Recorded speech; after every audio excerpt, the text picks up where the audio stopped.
Hello, everyone. Welcome to Ongoing Mastery, Presenting and Speaking, the podcast, and the wrap-up episode. Huzzah! Hi, Kelly. Woo! So, what wrap-up is this of? We are at season number 4. So, yeah, that's pretty good. That's pretty good. Go us. Round of applause. Yes. So, in the last 4 seasons, we've actually had a lot. I mean, we've had amazing interviews with really interesting people from all different aspects that impact presenting and speaking, but especially authors. And what is it about some of the books that we've had that is kind of re-engaging your brain right now? Kelly and I both talked about some things that, we've got our shelf of books from the seasons, and the ones, we're pulling some back and rereading and talking about them. So we're bringing it into the wrap-up episode, and Angel is helping. Thank you, Angel. So Kelly, why don't you pick one of the books off the stack of what we're going to talk about, and let us know what you think. So what is it? What is your book that you want to feature to start with?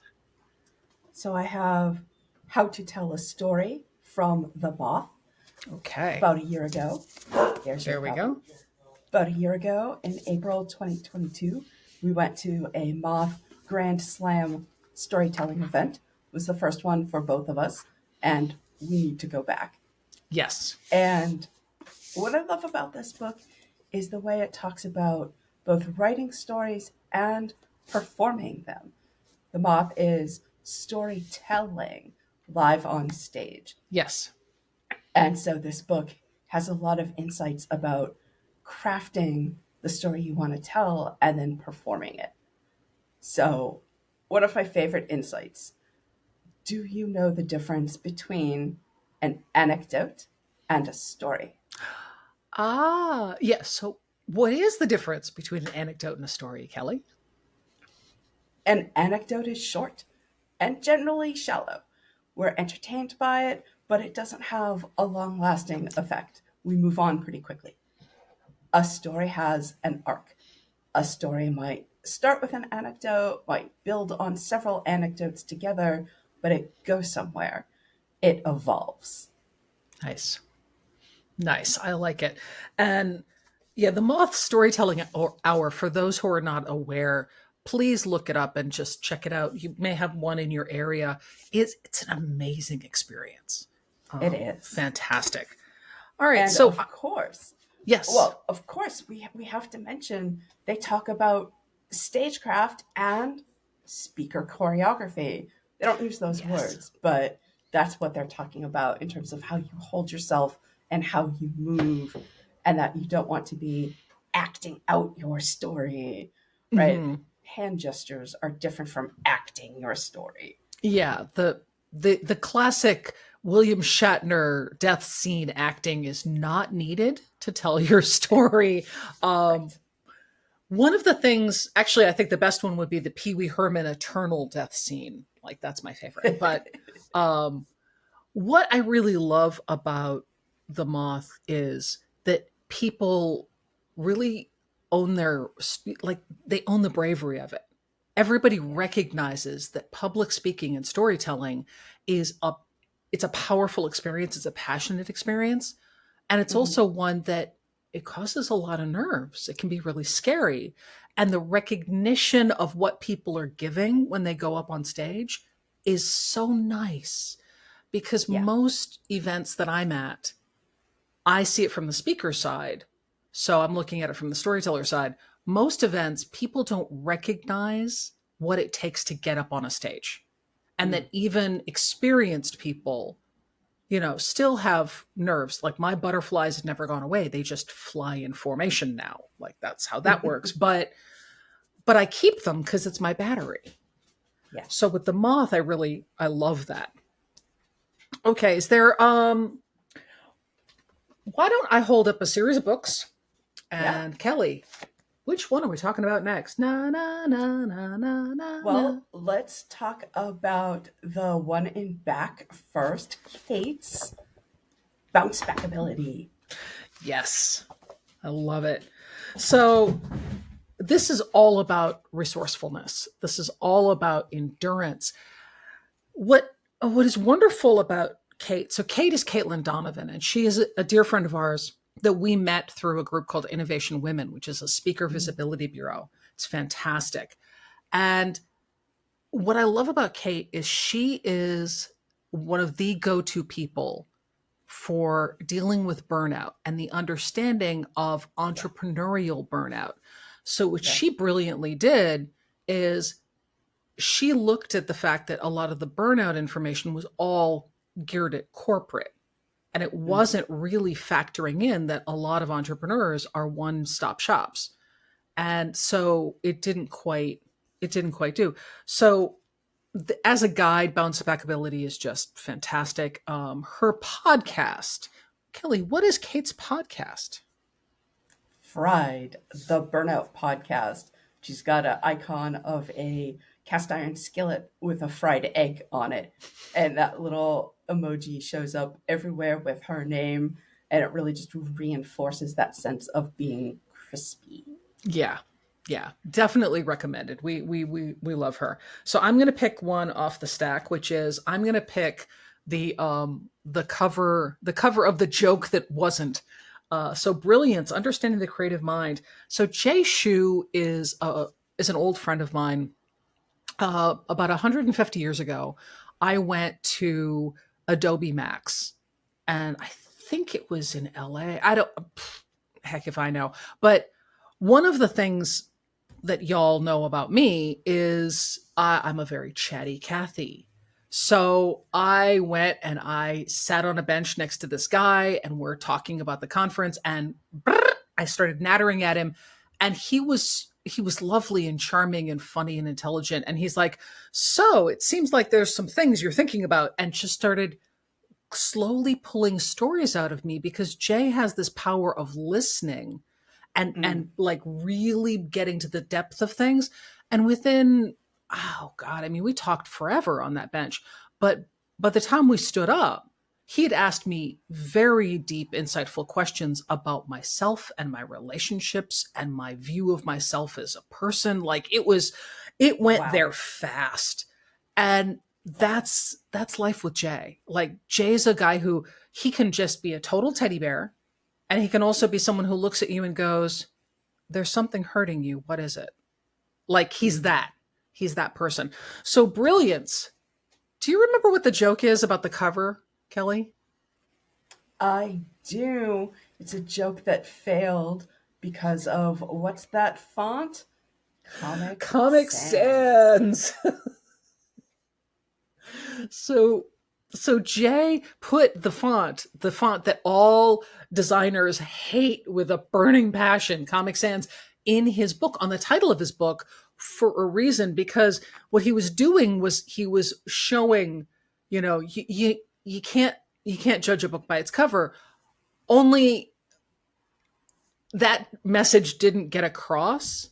And so if he redoes the book, I've been teasing him that he really needs to include it in the marketing. Like, this is purposeful. I did this for a reason. But just a lovely, fantastic read on understanding the creative mind. And it's just sort of a journey and a conversation. So Ironically, everybody did judge the book by its cover. they did. And that's the part that Jay kind of cracks up about, is that, he put it out there kind of thinking, well, all designers are going to go, what the heck? But he thought they'd go one step further than that. And that's so get the book, look at the book. It's wonderful. Check out Jay's work. Fantastic stuff. So we have one more in our pile. Yeah. Find your red thread. Tamsen Webster. Tamsen is a woman who lives in the state with us. She's recommended by everybody. Yeah. Uh, Kelly, I don't know if we know anybody who recommends like books that has not said her name or the title of her book this last year. I don't think so. And what's so wonderful is your interview with her was really engaging. And she's one of the people that we talk to without particularly knowing super well. Yeah. We read the book, loved the book, contacted her team and said, "This book is amazing and profound, and we think our audience needs to hear about it. Is Tamsen available to come on the podcast?" Right. And so the depth of conversation and the way that she talks about that red thread. What is that? Can you remind our people? Yeah. So red thread is this wonderful way of finding the through line in stories, of connecting to, what you want and what your goals are and what the audience where the audience is and how to get them to where you want them to be. It's a Yes. fantastic book because it's a workbook, but it also has you really think about, what is it that you're saying? What do your words mean? What are you trying to communicate? What do they hear? Where are they actually when you're talking to them? Because you may be saying, here's the peanut butter and jelly sandwich, and they're going, wait, what is bread? So, Yeah. you gotta make those differences. So she's a TEDx strategist, she's a speaker, she's fantastic. The interview with her was wonderful. Interviewing Jay was lovely, and of course Cait. So we will link to interviews in the show notes. But I Yes, we wanted to will. kick it back to you, Kellie, because one of the reasons why we have been focused on story is because you have, at a pretty profound level, introduced the power of story as a way of transforming businesses in your work. Can you talk about that? Well, first of all, thank you for that lovely compliment. If you could put that on one of my student evaluations and send it to my boss, that would be terrific. Thanks. So I teach at a business school, undergraduate and graduate. I teach both writing and, in this particular context, a couple of mid level literature classes. And this past semester, I taught the Rebels and Anti Heroes one. So it has been much on our mind this podcast season. And my students were really engaged. Something about our current cultural moment and asking these questions of what makes someone rebel? What are they rebelling against? What are they trying to achieve? How is that different from an anti hero figure? Why are these figures so dominant in generally American Western culture? What other types of stories of rebellion and anti-heroism are we not paying attention to because we are so focused on American Western culture? And I have international students, so they brought a variety of experiences that I don't know about, works I hadn't read. I have students who are from the Middle East, students who are from China and Japan, student from Thailand. And so we have this really terrifically diverse examination of this question. Yep. And they really came to see the way in which how you frame the story says a lot about the outcome that you're going to get. Yeah. Right. And so one of the things I love is I had them do a creative project instead of a final essay. And you can see over my shoulder here on my bookshelf, that is an hourglass based on John Milton's epic Paradise Lost. The hourglass is about heaven and hell. And it says the same thing on both sides, but in reverse order. And the heaven side has blue and cotton ball, white, fluffy. You turn it over, the hell side has red and sort of sharp, coal looking rocks. And it's this really engaged way to think about the arbitrary up down of good bad. And what seems like something that's divided is, in fact, connected and slides pretty easily from one to the other Mm-hmm. like sand through an hourglass. Hourglass. So are the days of our For our lives. lives. Shout out to my shout out to my grandma Yes. soap opera. Yes. Um, and so this class has just been really engaging for me, but also for my students to think about how they present themselves as entrepreneurs, Mm-hmm. how they frame their mission, how they frame what it is they want to do in the world and how they want to do it. Yep. And the reason I wanted you to bring that up is because So can you name a few of the works that you like to use in the Rebels and Antiheroes class? Like a few of the Sure. authors? Well, we start with Paradise Lost because Milton's portrayal of Satan as kind of a pouty, sour grapes. I'm going to define things on my own terms. Better to rule in hell than serve in heaven. That way of thinking about rebellion is foundational in a lot of Western culture. So we start there. I make undergraduates read John Milton. It's a signature achievement. And we go from Yes. there and read some Prometheus myth. We read some graphic novels, one of them called Bitch Planet, which is very frank.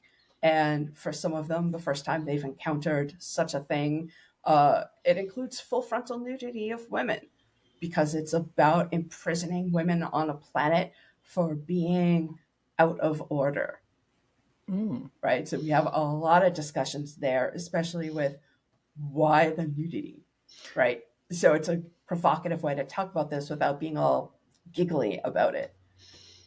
I also have students read Persepolis, which is about the author Marjane Satrapi's experience of growing up in Tehran around the time of the Cultural Revolution.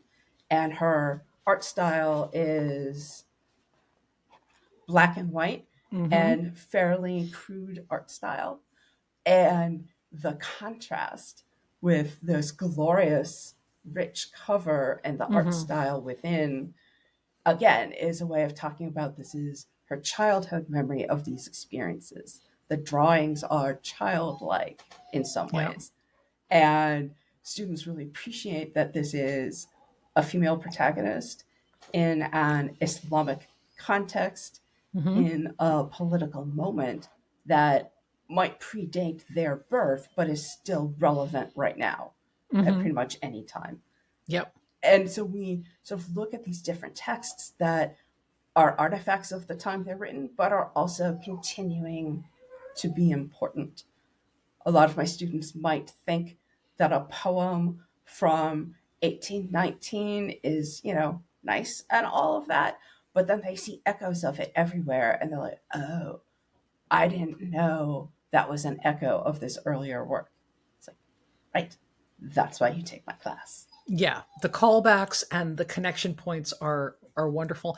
And I just love it because you have, and one of my favorite things, and I'm going to just throw this out here because you're on a podcast and I have you on a recording.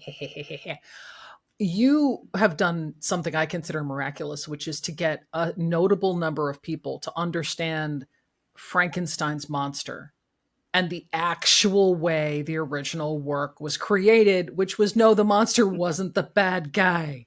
And just the basics of what the dynamics were, and the fact that in the original work, the monster was actually very eloquent. And Yeah. his fluidity with language was powerful. And the change they made in that and all of that. I love the fact that people who are like, I'm going to a business school, I will be learning this. And you're like, yes, you will. But you're going to be using this medium to do it. And I Yes. love that. I love that. That's just one of my favorite things. Well, thank you. One of the things that I love, especially about teaching Frankenstein, which is not in my Rebels and Anti-Heroes class, Yeah. but is in a different class. One of the things I love about it is a lot of the novels that are the monsters we know and fear or love or loathe. Frankenstein, Dracula up there on the shelf, Jekyll and Hyde. Mm-hmm. The original novel is so much better and scarier and unsettling than the pop culture representations Oh, of yeah. them. And yet, if you might have seen in the news in the past couple of weeks about that unfortunate Titan submersible but entirely predictable accident Yeah. and the hubris of exploration. Frankenstein, hot button topics about birth and creation and parenting. Frankenstein. And so all of these different kinds of topics show up in this novel written by a 19-year-old, which since I teach 19-year-olds, they're always just looking around the room like, really? She's 19? Yep. Yep. Yep. She was a smart cookie. Fantastic. So in our wrap up, I would really love for those that are listening, because we started gathering an audience and I love it. And thank you for being here. Please make the comments in any of the connection points, any of the socials, about what it is that an episode that you particularly enjoyed, or a topic you liked that we got into, and a topic that you might be interested in exploring on this, in this setting, because ongoing mastery of presenting and speaking is, by its nature, a pretty broad topic. And we want to really Yeah. help people kind of see the journey that we're all on together and see different ways of being able to achieve that. Kellie, when we wrap, what would you say is your final goal for the future of, like, season 5, we'll say? So my goal for season 5 is more conversations with more with more people, but with more people from areas we haven't yet talked to, and more ways to make the connections that you and I see and bring them to our wider audience. Definitely. Definitely. And What's my yours? my thing for season 5 is, I really, really enjoy getting people who understand the art of performance on. So I have some people in mind. Because I really love the idea of being able to, kind of say, look, there is a performance aspect in all of the creative arts, and public speaking is a creative art. So, Yeah. you know, let's look at what that looks like, what performance looks like, and have a conversation about the automatic reaction some people get of, well, that's not as authentic. And it's like, okay, so let's talk about that. Let's talk about what it is that makes it authentic and genuine versus, something where you're like, oh, well, that clearly is, they're just, Yeah. they're just giving a pitch, or they're just doing this thing. I'm a huge fan of practice and performance, but connected to the truth, connected to what your real goals are. So that's Yeah. what I'm looking forward to. And that's Can't it for wait. us. We're wrapped. So thank you, everybody. Much appreciated. We'll see you next season. Cheers.